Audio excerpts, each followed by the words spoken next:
Donc, bonjour tout le monde. Good morning, everyone, and thank you for joining us for this third iteration of the S111 technical briefing on surface currents. I think as everyone is likely well aware here, we are working hard to meet the new IMO regulations that will be coming into effect in 2026. I would say that the CHS is on track to be ready for the transformation that's underway, especially with respect to the ENC format S101, the bathymetric surfaces S102, and currents S111 standards. And so a lot of work has been occurring within the Canadian Hydrographic Service to prepare for this. And today you're going to get a taste, if I can say, of the work that has been underway and how it is being applied in the science world. And with that, I will turn it over to Louis, who is going to be your host today. Thank you, Manon. Yeah, welcome to the session. I feel, it's the last show of a Canadian tour. We did Pacific before Christmas. We did the Great Lakes in St. Lawrence, French and English session, and it's the last S111 technical briefing. So anyway, I think we are now a well-oiled machine. And hopefully you will enjoy the session today. So session is being recorded. We're going to post on YouTube, and the deck also will be shared with all to the participant list. So if you have some colleagues that were not able to join today, they will be able to look at the playback. And if you are interested, also the other sessions are posted also on YouTube. The Pacific and Great Lakes St. Lawrence sessions are there. So today the plan, so I'm Louis Maltais, I'm the National Director for Geospatial Services and Support for the Canadian Hydrographic Service. And so I'll do the introductions at this stage. After that, we'll move to the overview of the science and the technology. It's a lot of teamwork. Isabelle Gaboury, manager with Ocean Science Branch. She's not CHS, but she's really close to CHS, so super tight collaboration over the last couple of years with our third speaker, Dr. Phil MacAulay, who is the manager of the Dynamic Hydrographic Products at CHS. So this is S111, surface currents, and S104, water levels. And finally, we'll go to Lynn Patterson, the regional director of CHS for Atlantic Canada, that will discuss the feedback mechanism, because it's a new thing, so we're really interested. So it should take us approximately an hour, leaving us plenty of time for a Q&A session. For the Q&A session, we can use the chat. You can decide to open up your camera and mic. You tell us what is your affiliation, and we'll try to answer to the best we can. All right, so introduction. So what is the origin of S111? So for me, it started somewhere in 2012, so it's been more than a decade. I didn't do that full time, of course. But it's been a long process to come up with a data standard that can work everywhere on the planet, and major contribution from numerous countries on this initiative. And this time to just recognize Kurt Hess. Kurt Hess was the chair of the tidal surface current working group. We have a special mention in the IHO product specification about the tremendous work. I lost my S111 buddy 2 years ago. Kurt was aware that S111 was on a good track, and to me, we're there today. I was the young guy, impatient to get it done, and Kurt was the wise man, making sure that stuff was done, correctly. So. Memory of Kurt today. So if we're moving on, so that was our dream, the dream of having a full model of surface currents dynamic product, and we're there today. So what is S111 versus our classic offers? So I hope most of you are familiar with our classic PDF only, so digital only now. Before it was a paper publication, now it's a digital publication only. So our tidal atlas of currents. So this is our classic product. Of course, on our charts, we also have like some symbology relative to the velocities that navigator could face in numerous areas in Canada. But as you can see, you know, this is quite a leap forward in terms of information we're giving out. Really, this was a static product, and now we're moving to a dynamic product. So Manon described a bit the you know, the objective of 2026. So IMO will put legislation in place that it's going to be legal to use S111 by January 2026. So, you know, it's time to for the early adopter to start to test that. We're quite, today you'll hear about the coverage. So we have significant coverage in Canada. I can tell you on the S111 front, we're already compliant with 2026. So we're at the leading edge, IHO. We've got two groups. We've got the route monitoring group. So this is really where we want to be in 2026. So the electronic charts, the bathymetry, the water levels, the surface currents, navigation warning, and underkill management. And down below, you have the route planning, so marine protected areas, radio services. So those will probably, you know, roll out a bit later. So priority right now in Canada is to get our act together on the route monitoring aspect. So that was the international road. Canadian roadmap.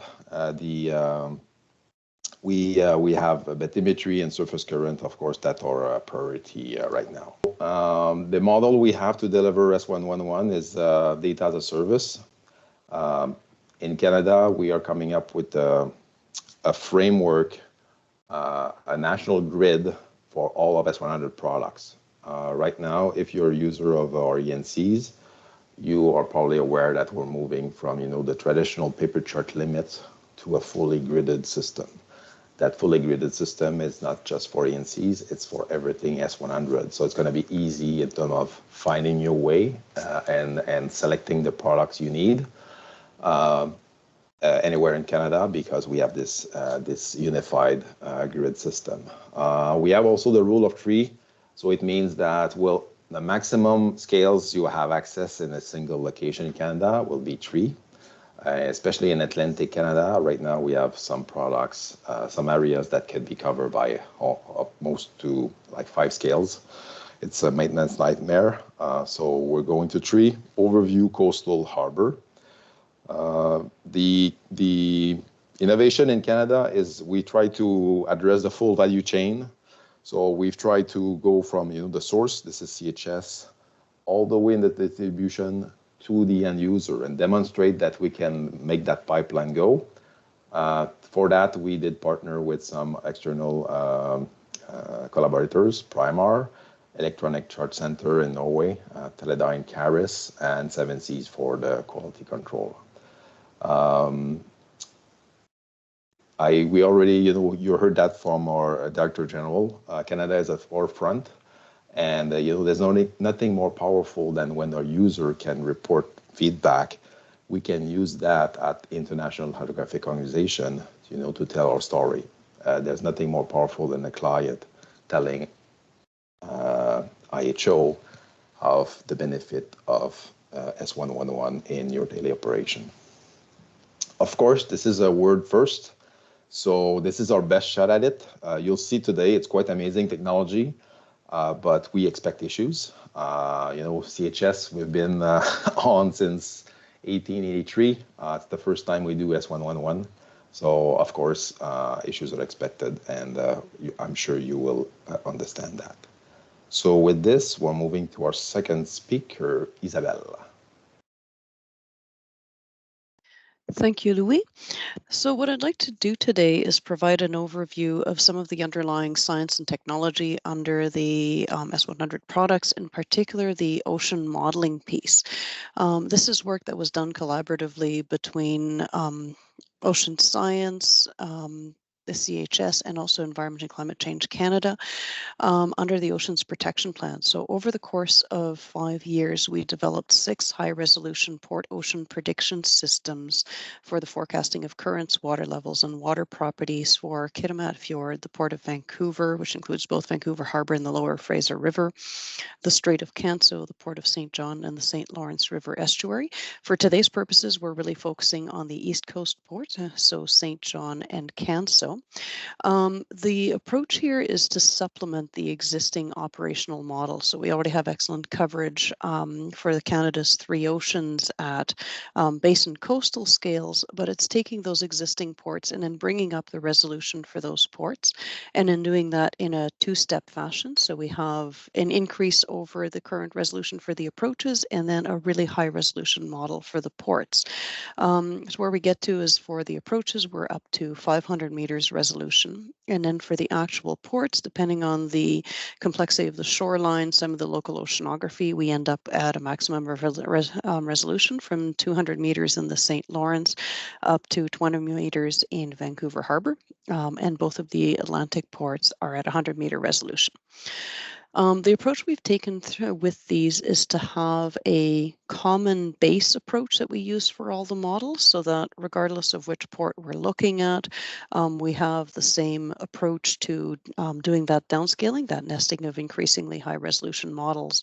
The same ocean physics is captured in the ocean circulation model, the same types of inputs in terms of atmospheric conditions, boundary conditions, input from rivers, and then the same configuration in terms of the mechanics of bringing in those inputs, pre-processing them, running the models in an automated fashion, post-processing and generating the products.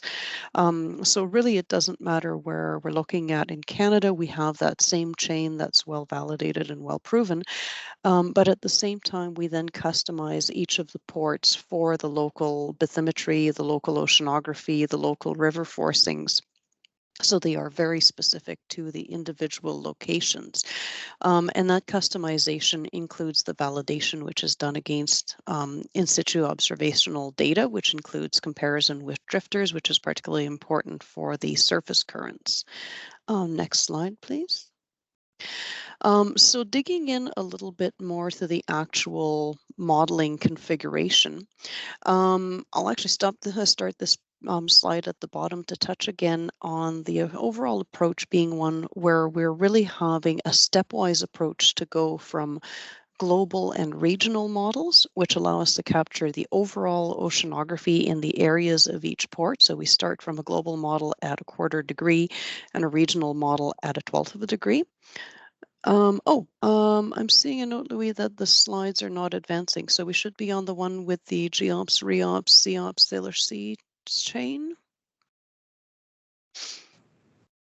Yeah. Okay, Isabelle, I'm seeing some thumbs up. Okay, so we seem to be good. Button for sync to presenter for those that didn't see that. Okay, thank you. So these are operational models run at Environment and Climate Change Canada. So subject to that whole operational approvals process, not only for the scientific validity of the models, but also for how they're operated. So we know they are always 24/7 up and available. So those global models really catch those large scale processes. Then we start to nest models at higher resolution. So going to the Canadian Ice Ocean Prediction System for the East and West Coast gets us down to a 36th of a degree. For the West Coast, we have an additional step for the Sailor Sea due to the specific conditions there. And then finally, in the green box at the bottom right there, and thanks for the pointer there, we get to the individual port models for the actual harbor conditions. For all of these models, from the global down to the port, the underlying ocean circulation model is the nucleus for European modeling of the oceans. Specific version 3.6. So this is a globally accepted and supported model that we share with European partners in particular, as well as with Environment Canada. So really leveraging those international collaborations and the science that goes into that, and in particular a slightly customized version that we share with Environment Canada. So really having consistency across those models. What that model takes in as inputs, so because it's a nested model, one of the big ones is the conditions at the edges of the port model. So as I mentioned, we take those from the ECC operational ocean forecasting models for temperature, salinity, currents. Surface conditions are also forced from another Environment Canada operational model, the high resolution deterministic prediction system. So this gives us the surface conditions at 2.5 kilometers resolution, so ensuring that we stay well moored to the atmospheric conditions as well as the ocean. We don't generally model ice except for the St. Lawrence, as that's not a significant consideration for the other ports. And then we take in real-time river discharge or water level data where available. So we do have tide and water level gauges. And when those are not available, either because there's not instrumentation in place or because the instrumentation is fallen off for whatever reason, we then fall back to climatology. The way the models are run is we daily produce anywhere from 1 to 4 48-hour forecasts. Currently, we're doing 1 forecast a day. 4 times a day is sort of our upper limit, where there's not any point in going more often than that, as we're simply running the same forecast again with the same inputs. And so once a day, we run the forecast in such a way that we catch up to the observations. So this is what we call our nowcast, where we simulate the last 24 hours, including bringing in the observations. And then from that simulation as a starting point, we run a forecast for the next 48 hours. And what this does is it ensures that the 48 hours, so the 2-day prediction, is anchored to the current observational data as well as the inputs. And then the reason that we rerun those 48 hours once a day is any forecasts do tend to drift with time. The further ahead we look into the future, the less reliable those predictions are. So rerunning it daily or even more than daily allows us to stay very faithful to the near future as predicted based on what we're seeing right now. Next slide, please. And so obviously, as I've hinted at the last slide, there's a lot of science underlying this, which it was really important to us be well documented, well shared, and well vetted. The DFO mechanism for doing that kind of peer review and documentation process is the Canadian Science Advisory Secretariat process. So this is a process that's been in place in DFO for many years to provide sound, objective, impartial science and information and advice in support of DFO management decisions. The focus of the process is very much on scientific peer review. So this is very consistent with the approach that's used with our Environment Canada partners. So it's not an engagement or consultation process. It is not a management decision process in and of itself. It's really about putting together that advice and having the documentation available to really have that transparency. And so what we did was in March 2023, we held a meeting to review the port ocean prediction systems. Obviously, their ability to represent real-world physical ocean conditions and their variability, which is every bit as important as the average conditions, as well as their stability, their robustness, so looking both at modeling stability, so ensuring that the models don't suddenly go off into wild and unrealistic directions, but also operational stability, their ability to continue to run on a daily basis and not run into bugs or performance issues. And then as well, the appropriateness of the outputs for the intended uses, which includes ENAV, obviously, but also serving as inputs for prediction of oil spills with Environment and Climate Change Canada. The meeting went very well. It was very well attended with 30 participants from DFO, Environment Canada, the University of New Brunswick, Royal Military College of Canada, NOAA, the UK Hydrographic Office, and one person from the WMO as well. It was a virtual meeting with lots of really good input. What we reviewed during the course of the meeting was an evaluation which included comparison of hindcasts over a 5 to 6 year time span. So this is where we run the models in reverse and attempt to recreate historical conditions, and then comparing those against observations. So temperature, salinity profiles, surface and at depth current measurements with acoustic Doppler current profilers, drifter estimates.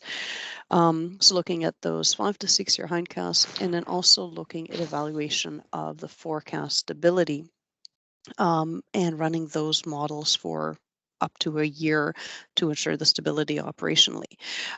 We're still finalizing the publication process. We had several hundred pages of documentation coming out of that meeting, which are now being translated. So we're just in the final stages now. All of the reports are complete and being translated and prepared for publication. So we're expecting to have those available within the next couple of months or so.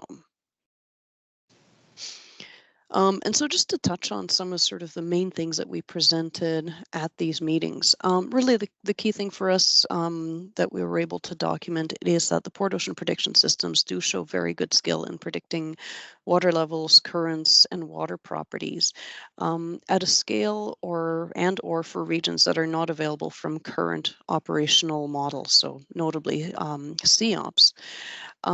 So where there was overlap between the models, where we have both COPS and the port models available, the port models generally behaved as well as or better than the COPS models, but then also offering coverage for a lot of areas that are not currently available and obviously at higher resolution than what's currently available. So generally good performance from the modeling systems. That being said, it's important to keep in mind that any modeling, or for that matter, observational system, does have limitations. And that's something we're really working on making sure is documented, as that is important when the systems are put into use.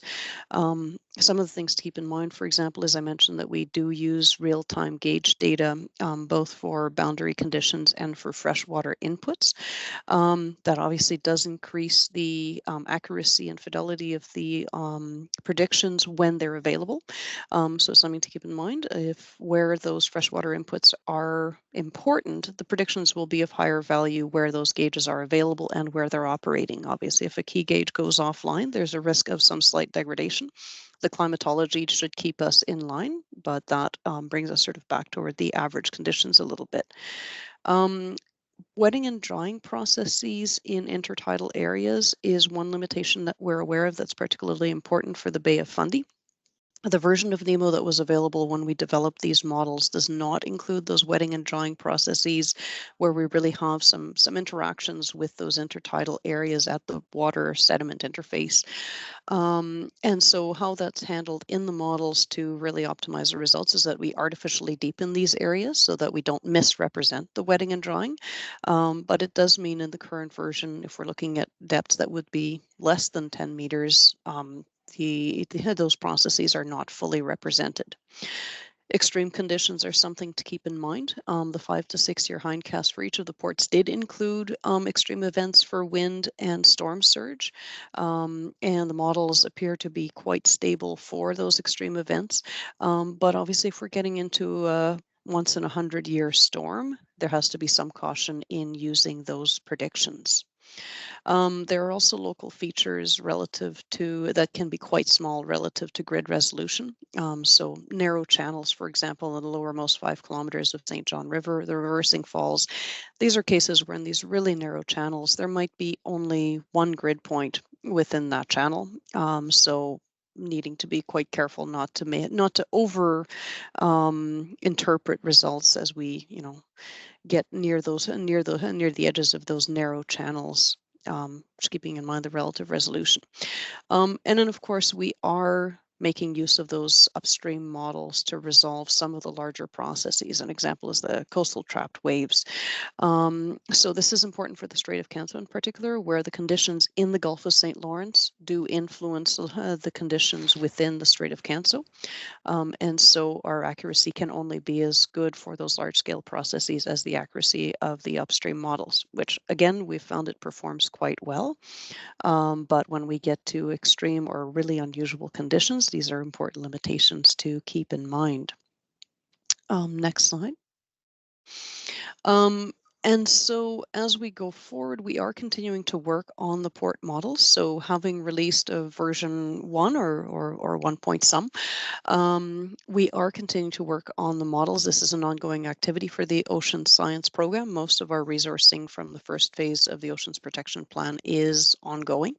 And so we are continuing to work on the research, development, validation, and potential improvement of the port ocean prediction systems. So we are anticipating future releases at intervals as we continue to work on the science of the underlying processes and expand the validation against observations. This is, of course, true of the parent models as well. So we're hoping to see an overall continued improvement of the science, of the accuracy, potentially of the resolution, and so on.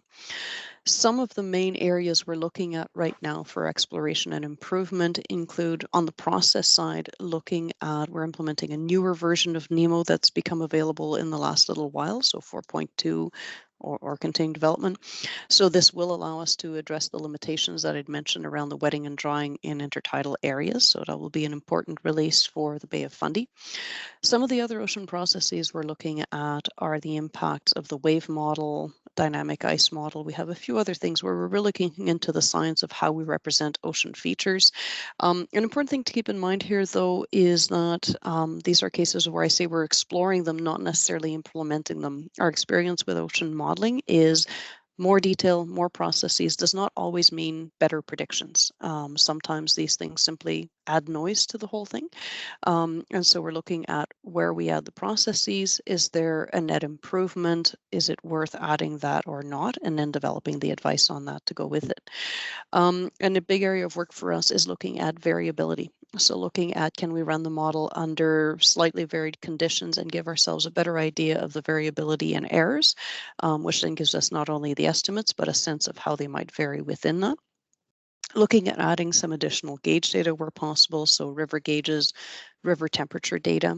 So again, this is important where we have significant freshwater input, and then continuing that validation against observational data, including drifter experiments. So again, looking at continuing to see how we can improve the models, how we can better provide estimates of the variability and of the reliability under different conditions. And this is where the feedback is really valuable. So we're validating against other models, other processes, best available science observations, but we're always observations limited. Models are extremely observationally hungry. So having that from the deck of the vessel feedback is really valuable for us. So we will get into this a little bit later on in the presentation. But if we're able to get feedback on where the model perhaps is not matching what users are seeing in real life, or conversely, where the model is doing extremely well and providing better predictions than we've been able to have historically, those are both useful pieces of information for us to build into our continued development. So we definitely would invite that. So with that, back to you, Louis, and thanks again for the opportunity to present today. All right. Thank you, Isabelle. And, I will reinforce that. Now you've seen, the piece of the science, the technology. It's quite amazing. Now Dr. Phil MacAulay will speak about how we deliver that. But, you are the local experts. And, it's really important that you give that feedback back to us because you're expert at the local. You experiment these ports in these areas every day in your job. So this is super rich. Any in situ observation is super rich to help calibrate even more the model. So on that, Phil, up to you. I'm Phil MacAulay. I'm going to give the part, as Louis said, on the delivery. So this is our dynamic S100 products piece. And thank you, Isabelle. That was the best presentation of the science that I've heard so far. Period. Anyway, so what we're doing with our S100 products, the dynamic S100 products, is we're delivering environmental data. So that's forecasts, nowcasts, predictions, and observations in S104 format, which is the IHO water levels format, and S111, which is the surface currents format. Those are designed to work seamlessly with the existing S101 and S102 products to provide a good shipboard experience so the user can use them effectively. And the goals of doing this obviously are to enhance marine safety, to expand windows of transit and port entry opportunity, to achieve more efficient and economic shipping, and to potentially deal with emerging autonomous shipping, which will need digital products entirely. So at the bottom, you see a couple of links where you can go and look at the S111 and S104 specs if you want to. Next slide. So this is Isabelle explained how the pieces all work together, and I'm going to talk a little bit more about what operational production means, because there's 24/7 operational production, which is produced by Environmental Climate Change Canada, and they have dedicated high availability supercomputers, multiple versions and redundant backups. They have full 24/7, 365 support for both the infrastructure, the monitoring, the research support, and staff keeping attention on all these things going on all the time. And this has quite a large cost, as you might imagine.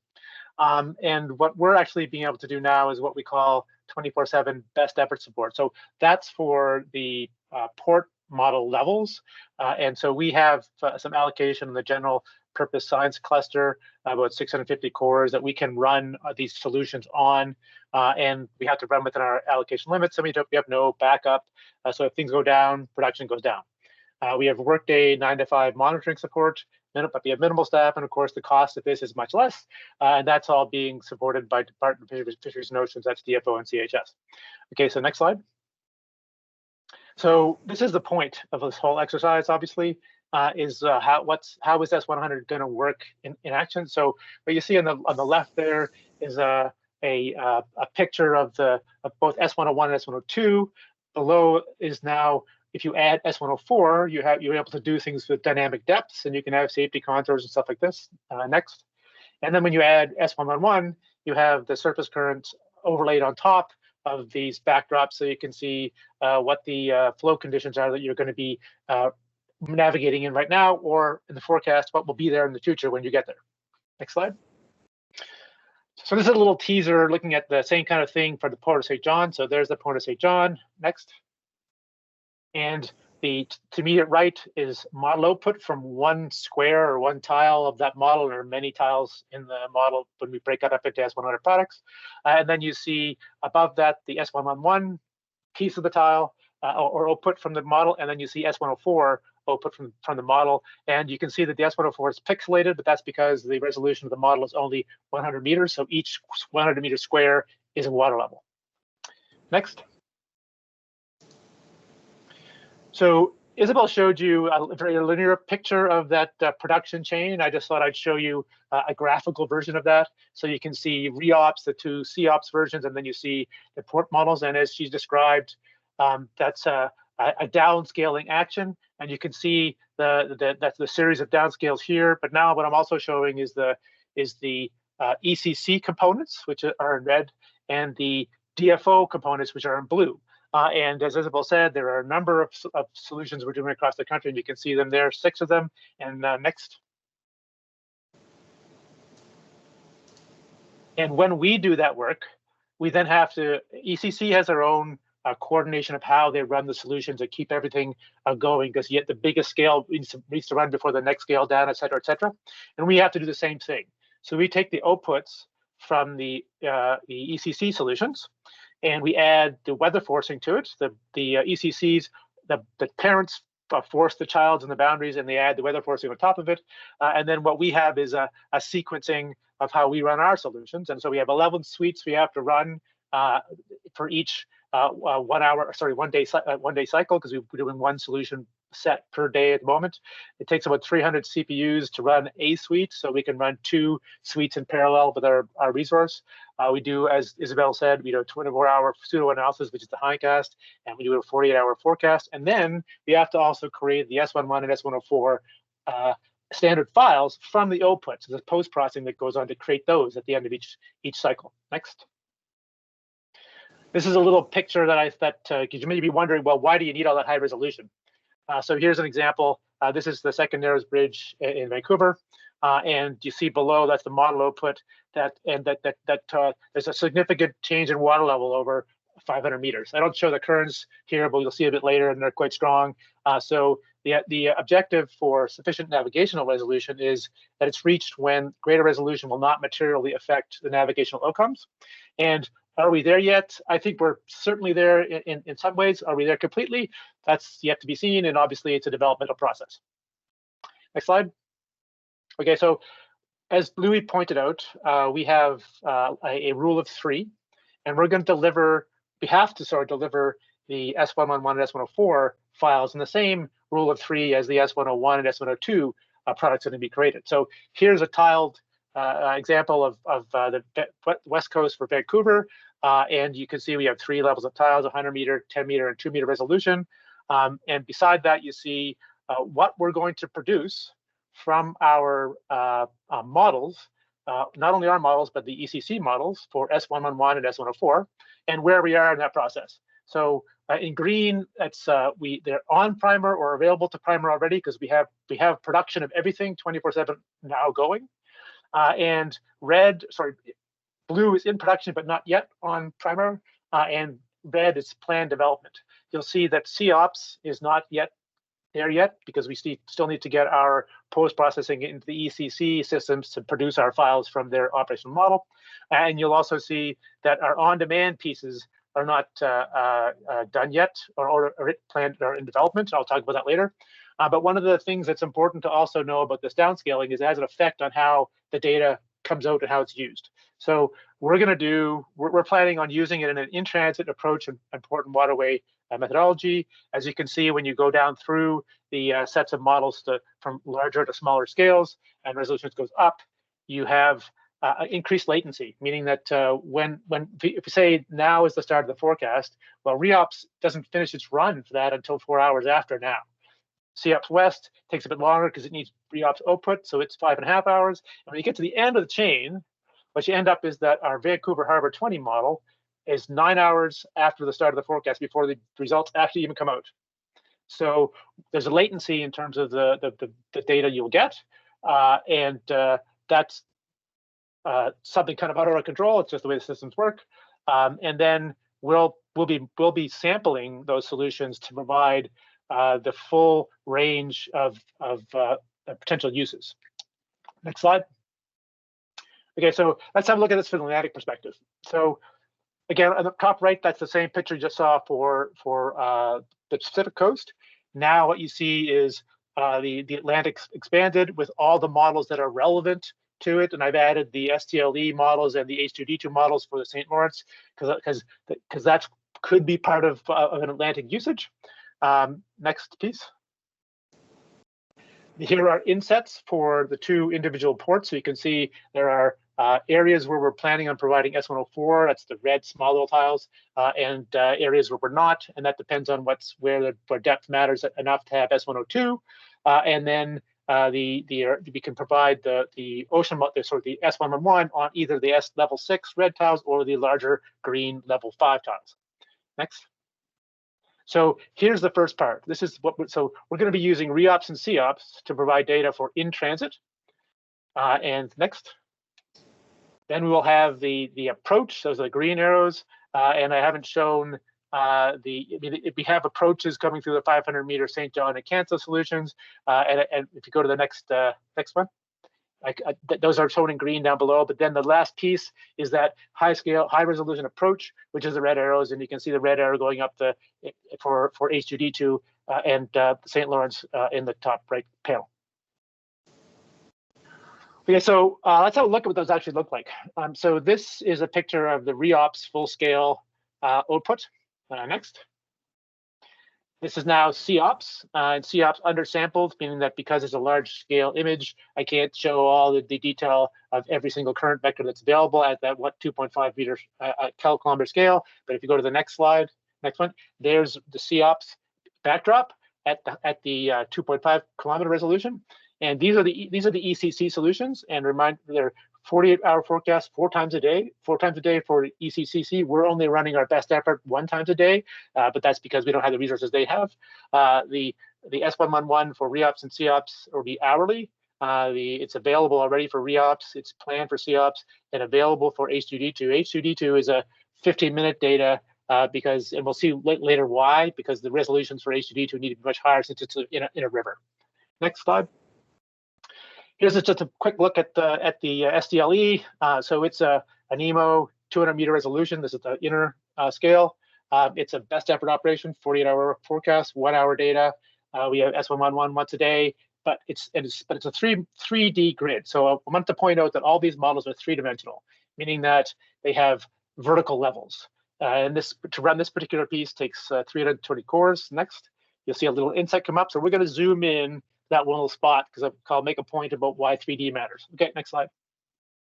So here is the surface currents for Saguenay, and surface currents mean top 5 meters. Next, this is the currents at 7.5 meters. So if you look at the two, you can see this vertical structure. They're not the same direction or behavior in each place. And the point of this is, the next one. Next, yeah, that future, right now, S111 is only going to be surface currents. But in the future, other applications can provide currents at depths or averages over depth ranges. So in terms of the forcing that will be felt by a vessel, you may, depending on the draft of the vessel, you may want different depth of current to be used so that you can see what's going to happen to the ship. Next slide. Okay, so here's a video. It should be running. So it's running on mine. So I don't know if people will see, but anyway, you have access to the deck after. Okay, so that's not too bad. Oh well. No, it seems to work. I don't see it. It's not running for me, but that doesn't matter. Do other people see it? That's good. If other people can see it moving, then I don't care. So this is an animation over a 24-hour period. The input was the DFO best ever operational S11 file, meaning that we got the data for this animation from the operational production of S111. And it's over a 24-hour period. Initially, it starts as a high tide, then there's a low, and so the tide comes in, it goes out, comes in, goes out. I can see it now. But what's interesting about this particular movie, if you were to look at it for a while, is you'll notice that first of all, this is not a large tide range time, so it's a moderate range of tide. And although up at the top left, you see there's the current vectors end, but really the model goes up the St. John River. And what happens is that because the sill up there is a certain height, the flow in the river doesn't change direction in the same way that the tide does, and that causes some interesting behaviors, particularly near the inner harbor. And anyone from the St. John Port Authority who is here will know about these things. But it's interesting to see them in the model solution. That's all. Okay, next slide. So the data that we have is available on Primar, but also we're trying to make it available on MSDI and other places where people can go view it whenever they like to. So there's a REOPS solution already up for the entire Canadian coastline, and that's a picture of it below. But we also have H2D2 solutions that in test mode, and we had Vancouver high resolution solutions up as well. But if you hit the next one, you have a problem, and that our data volume and rendering limitations for our systems, we can't do all this stuff yet. When we try to, we bog it all down. So we still have to do some advancements for those to make this stuff live on MSDI. And this is a little video of H2D2, and it's interesting because this solution is not a regular grid like NEMO, but rather a adaptive grid, meaning that the scales change with space depending on the depths, et cetera, where you need resolution. So in the little river coming off the St. Lawrence, you see that the resolution increases significantly, and it gets coarser as you go out where the water gets deeper. Next slide. So that was all the modeling piece, which is the two-dimensional data sets which are available to produce S111 and S104. But of course, we also have our station-based network of tide gauges, and we have current meters in individual places. And to become ready for S100 products and systems, we created a new IWLS database, which has a structure which has APIs attached to it, machine-to-machine connections, so that we can pull all our data in, make it all available, and produce S111 and S104 products from this data to provide the capacity to compare observations at the stations or forecasts or predictions at the stations to what the models are saying. That's important because we want to be able to provide the mariner with the capacity to do self-evaluation, meaning that they should be able to look at not just what the models say, but what the data also says. So then they can gauge for that individual time how well they think those two systems, how well the models are recreating reality. And of course, we use the data for other things like air gap, et cetera. So this is our one-stop shop now for all of our water level and current station data and products. Next slide. So the way we're delivering this, these data sets, is that we're the producers. It's going through Keras to Primar, and other distributors will provide the S111 and S104 data sets, eventually to be used in the individual applications, ECDIS and PPU display systems, so the pilots can use the data in real time. I think that's it. Yeah, thank you, Phil. You're also doing great. You know, it's sad that it's the last S111 session. Anyway, maybe we'll have a rappel. We never know. So on that, we move to Lynn Patterson for discussion on the feedback mechanism. So Lynn is the regional director for CHS Atlantic. Good morning, folks. So we have two implementations of this. We have for non-nav purposes and for navigation purposes. So for non-nav, if you have any feedback that you want to provide us, please contact us through our CHS info hotline. The questions will get to us and we'll get some answers back to you. For navigational purposes, because this is being offered through a service provider, we want you to contact that service provider. That's the original source that makes it to whatever OEM system manufacturer that you're making use of on your ship to get your data, which is the support@primar.org. Next slide. Now, if in the field you noticed differences between what your experiences with the surface currents and what our data is suggesting, please let us know right away, because we will need to revisit the models, and maybe there's new observations we have to get incorporated, and so that we can get the data up to speed as quickly as possible. So please use CHS info for that, because the data comes back to us. We need to make sure it's right and in your hands as quickly as possible. Thank you, Lynn. So again, we need to know when, we need to know where, we need to know what kind of software you're using, and of course, your best description of the discrepancy. So yeah, there's no, again, I'm hammering that.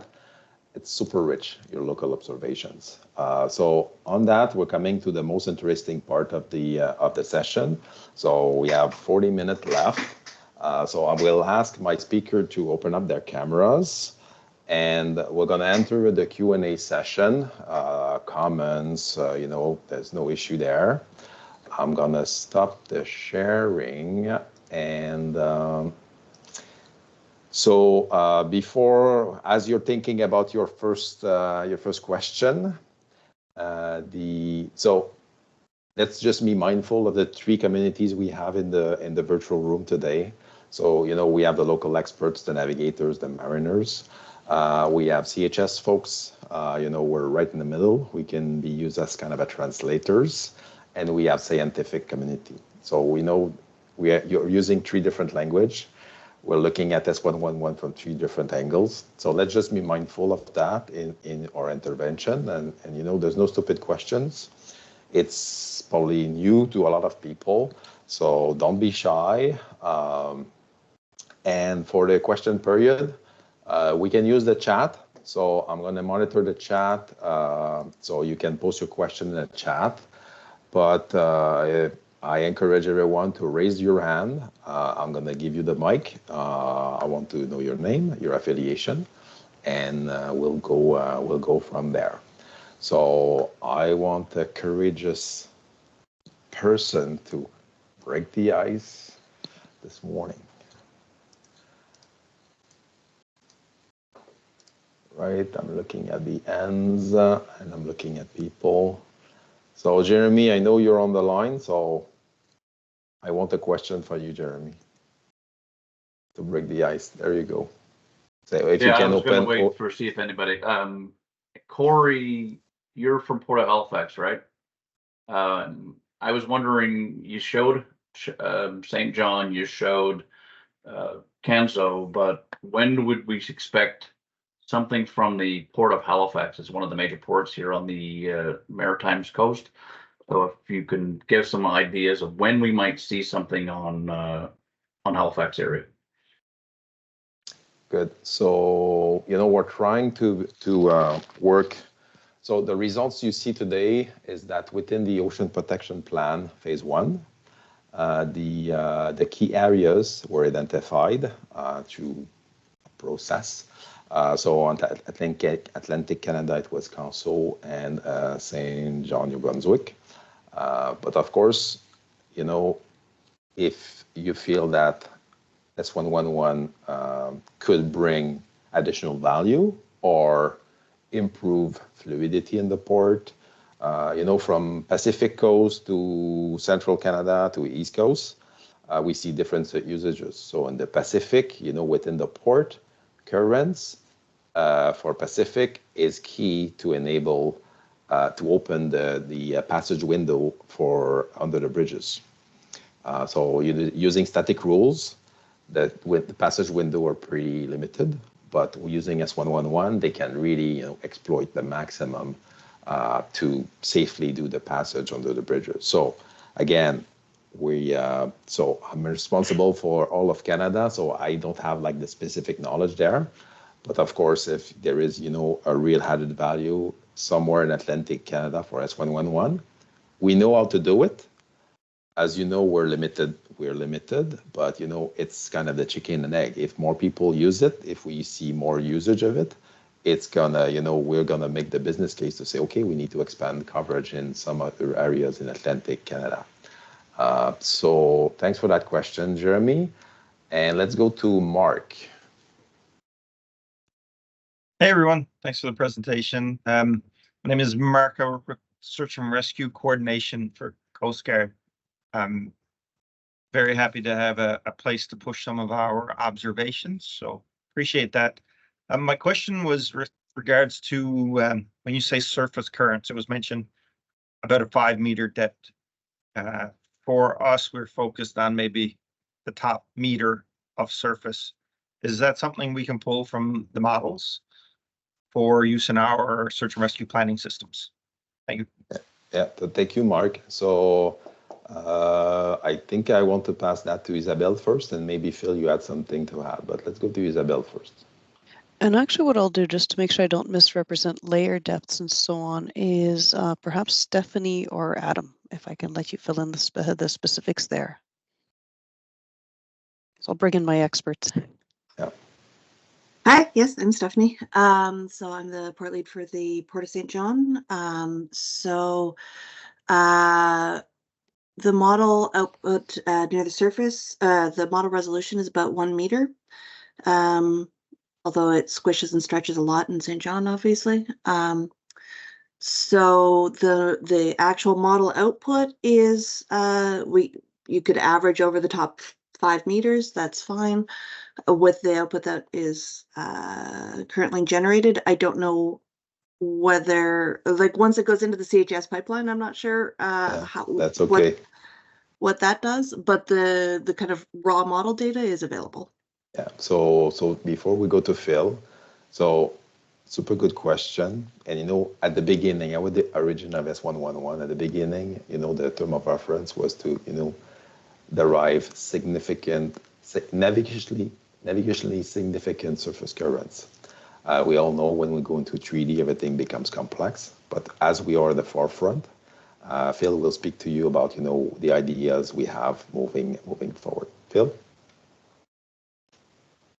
So I just wanted to mention that while we discussed the navigational use of the port model systems, the data is also being fed out in a NetCDF scientific format, which will have all that data available to it, and that can be derived from the ECC system. So and those files are being posted now; they're available now, So if you were a sophisticated user who wanted to delve deeper into the model solutions, that's available to you. Yeah, but you know, final point on that is the way the standard is defined right now. You know, this is one vector that is representative of, you know, for navigation. But we know function of if you operate a tugboat, if you're operating a cargo ship and so on, you know, the need could be different. And, you know, Phil gave a great example on Saguenay River, where basically you have like structure vertically. So it's a stepped approach. We're going to get to 3D, 4D at some point. But right now, the product we have is two-dimension, three-dimension if you add time. And we're also limited by what the initial S111, S104 specs allow us to do for those standards. Of course, the model, the raw model output is not limited in that respect, but it's not to be used for navigation. It's only the S100 products that are used for navigation. All right. Thank you, Stephanie. Thank you, Phil. Thank you, guys. So great. And you know, you have the contacts. You can use, you know, Lynn or CHS Info to dig more. And so we'll go to the next question. Gleason Corey, please. Hi there. Thanks for the presentation. That was really terrific and super interesting. It's just follow on, I guess, a statement based on the question on, you know, Halifax. I'm the Deputy Harbour Master, recently retired from the Canadian Navy, and opening up an operations center that's 24/7 operations, which is new to the harbor. And part of that work that we're doing is innovation and research. So there's companies and things like that that are coming into the port and presenting product, and we're running it through its tests using pilots and other shipping to facilitate some of their tests. And you know, you've indicated that you're really super interested in getting feedback and research. I feel that you know, maybe your next phase that you could, you know, sincerely consider my team, who are you know, mariners and seagoing professionals, to help you in this development. I see such, you know, so many avenues that in this product that we could, you know, provide some input to. So that's all I had to say. Thanks. Oh, so you know, the link is established today. You have a few suspects to connect to at CHS, at DFO. Something really important is we know that maybe Government of Canada were a bit late to the game in bringing, you know, those dynamic products, because, you know, every port in Canada is trying to be as efficient as possible. And we all know the key to enable efficiency is data and digital backbone. We know that you can have access to a bunch of service provider, and you know, everybody and every port authority can make its own choices. But you know, what we are presenting you today is the Government of Canada authoritative model outputs that you can rely on. You've seen the science and the technology that goes behind it, and of course, you know, there's nothing. It is more powerful, as I repeat myself. You know, if you have in Atlantic Canada communities of local user that can, you know, connect to our services and give us feedback, you know, you're contributing to the overall performance, and you know, bringing helping in the calibration of S111. Yes, Phil. You're on mute. One thing that I might want to mention is that what you're seeing today is what we have now. And obviously the backbone for other high resolution systems is already there. So if there was desire and need to create other higher resolution systems to attach to the existing backbone, you know, that's something that we could communicate on. Obviously, we can't do anything right away, you know, and I might not speak for Isabelle or science about what they can or can't do. I'm just saying that if you express the need, that would be helpful for us. All right, and I see in the chat, Mark, thanks for posting, you know, the kind of observation you have. So what I decode in there is that you seem to have did some tests with buoys. that, you know, it could be a potential input to the model calibration. So, you know, again, the connection is made there.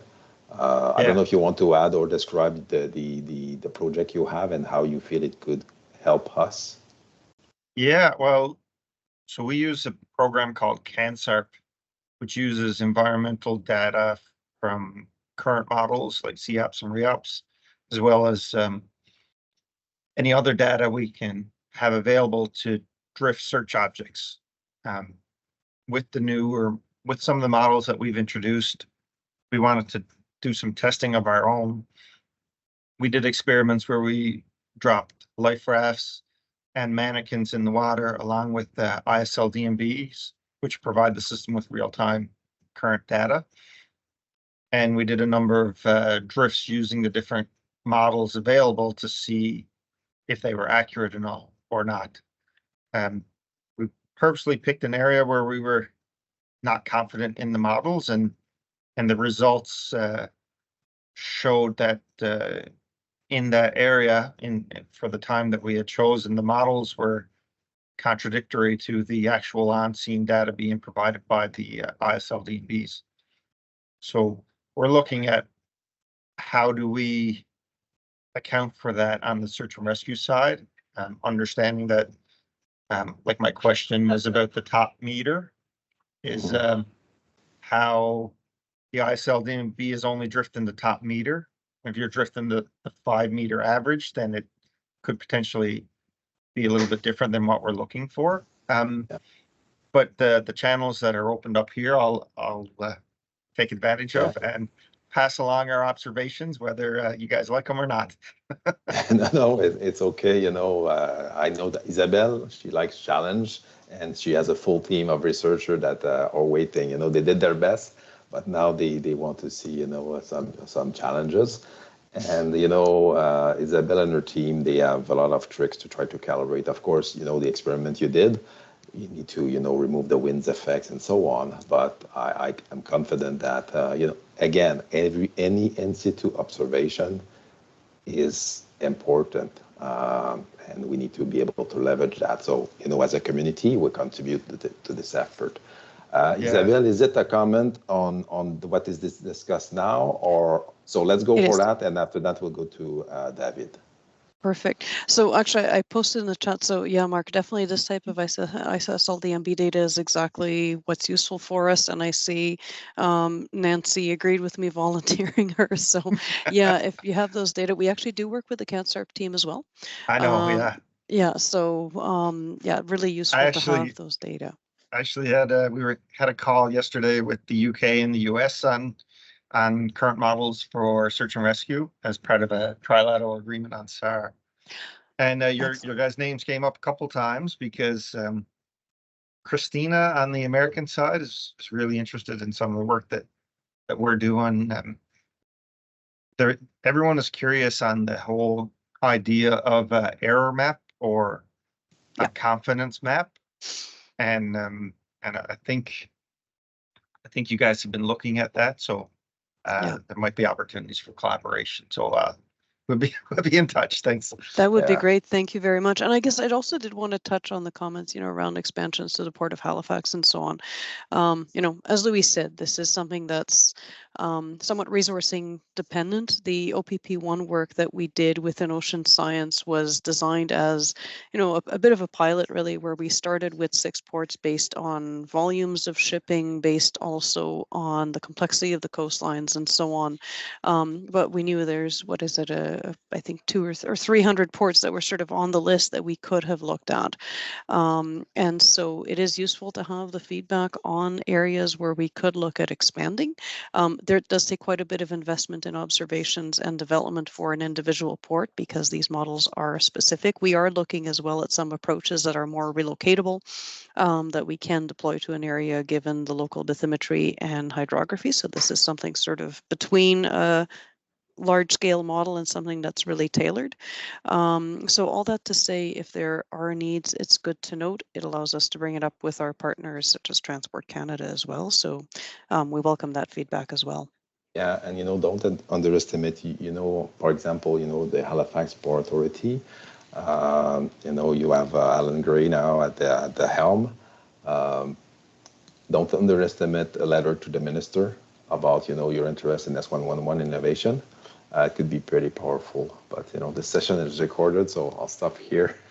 But super excited. The more user we have for this amazing technology, I think it's a good Canadian story. And on the U.S. liaison with the U.S., one of our steps, we're not there, but there's a U.S.-Canada Commission where we're trying to make sure that our hydrographic products, they're coherent on both sides of the border. And of course, it's going to be interesting to, evaluate the performance of what the U.S. has to offer and what Canada has to offer. We want to make sure, like traditional charts, we don't want to provide the mariner a conflicted image. We want to provide a deconflicted image. So, comparing what the model output, the S111 data from the US versus Canada, especially on the East Coast, is certainly something we're going to look at in the next couple of months. On that, David, you've been really patient, but this is your turn.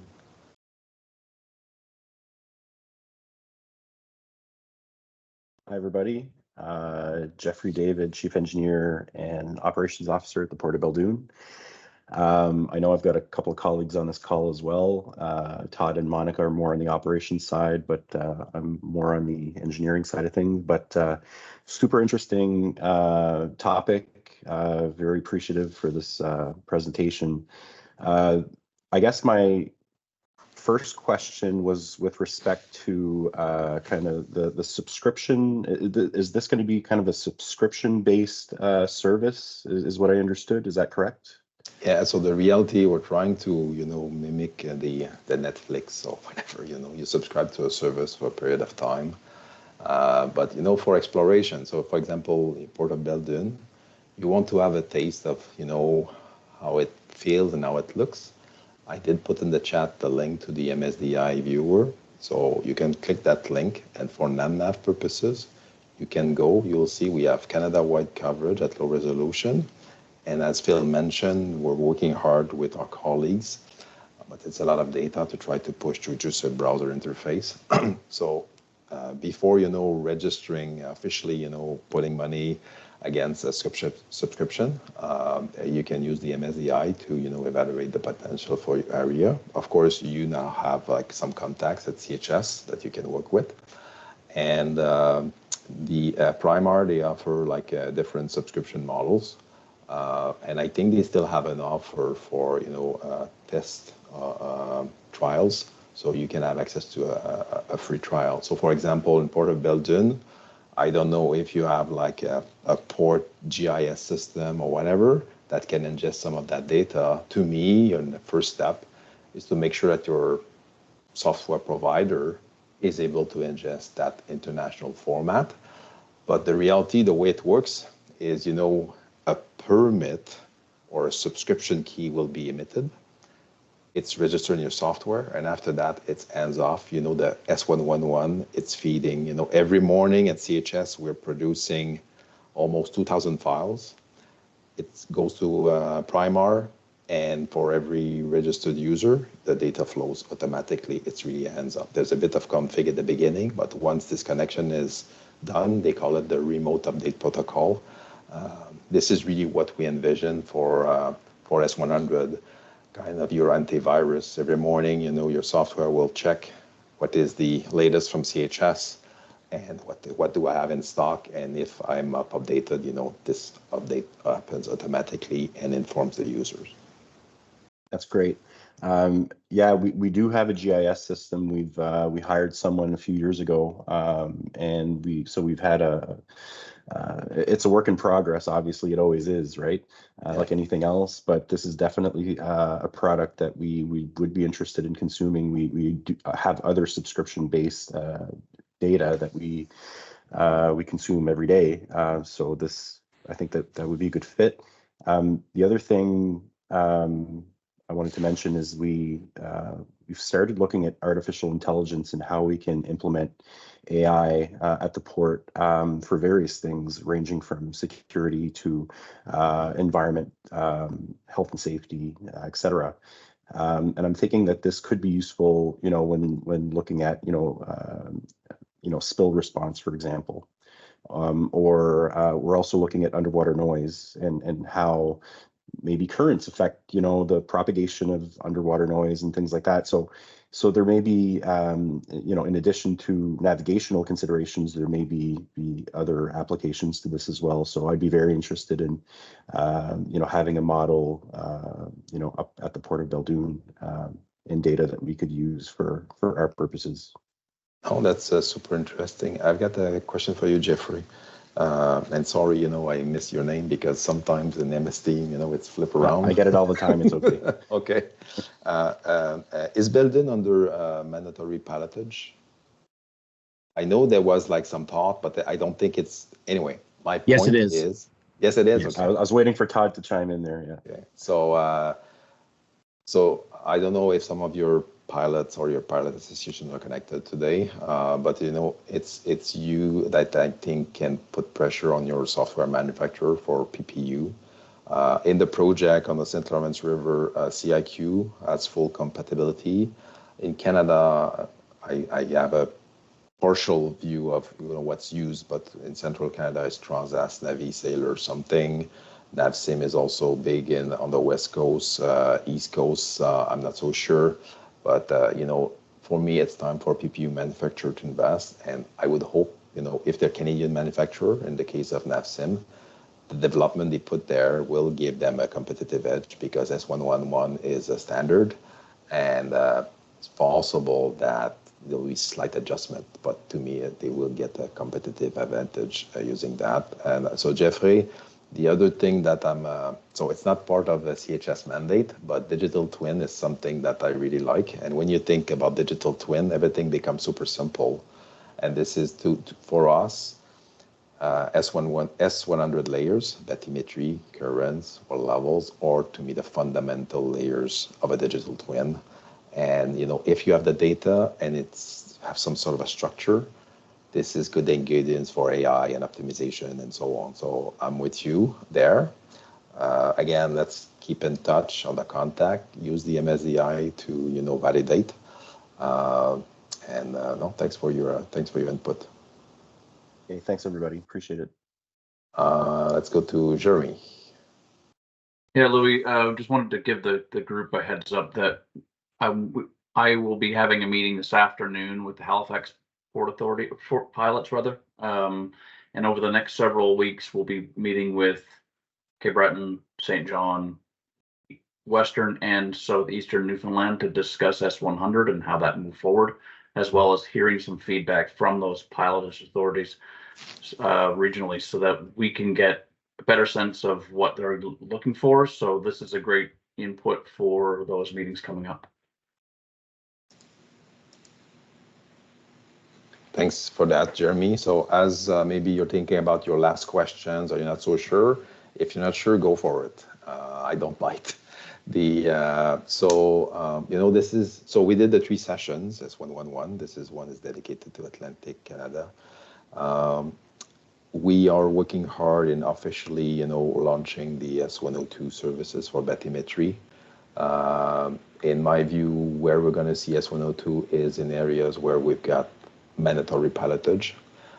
This is the most complex areas, and in the US they use the precision navigation term. I really like it because you got your classic navigation where you don't leverage the tides, you just use the number on that paper chart and you do your business.